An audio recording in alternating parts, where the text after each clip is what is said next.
Welcome back to Radio Entrepreneurs, a show about entrepreneurs and those organizations that support them. My name is Toby Stapleton. I'm the director of the UMass-Dartmouth Center for Innovation and Entrepreneurship, and we are pleased to host Radio Entrepreneurs this week as we broadcast live, as it were, from the Center for Innovation and Entrepreneurship, which is at the center of what's happening in the startup and entrepreneurial scene here in southeastern Massachusetts.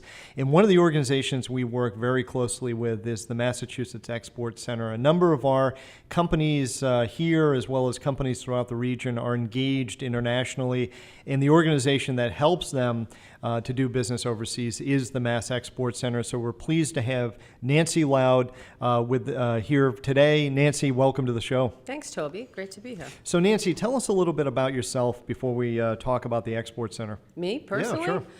Well, I spent most of my career in international marketing and sales for large companies, and spent a lot of time in Japan and all over Asia, and then also worked in Europe for quite a long time. And I found that was fairly difficult to continue doing with a family, so I shifted gears a little bit and came and started helping companies do exporting so they could be the ones on the road. Yep. So for the last almost 10 years now, I've been working for the Mass Export Center, helping companies export their products all over the world. Right.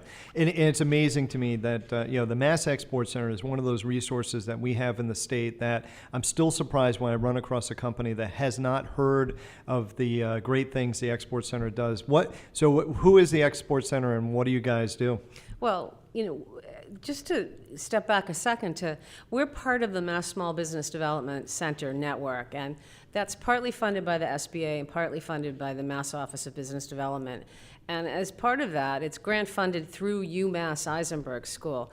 And due to our structure, we're not allowed to advertise. So the only way we advertise is doing things like this and doing our programs. So that's one of the reasons maybe we're not as well known to everyone. But what we do is we offer a range of services for companies looking to export. For example, I'm doing a training program today just down the hall where I've got two real experts, Matthew Bach from Middleton and Schroll and Laura Mullen from L.J. Rogers, who are doing a program on export documentation and classification. These are questions we get all the time, really confusing stuff. So we got an in-depth training program going on right now.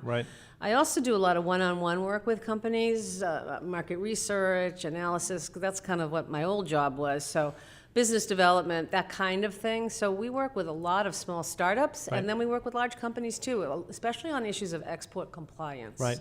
No, but it's great to have somebody with your experience working with those companies, because it is, going internationally for a company that hasn't expanded or expanded internationally or exported product before. It's lonely, and they're not sure how to navigate all of the things from documentary compliance to how to identify a customer overseas.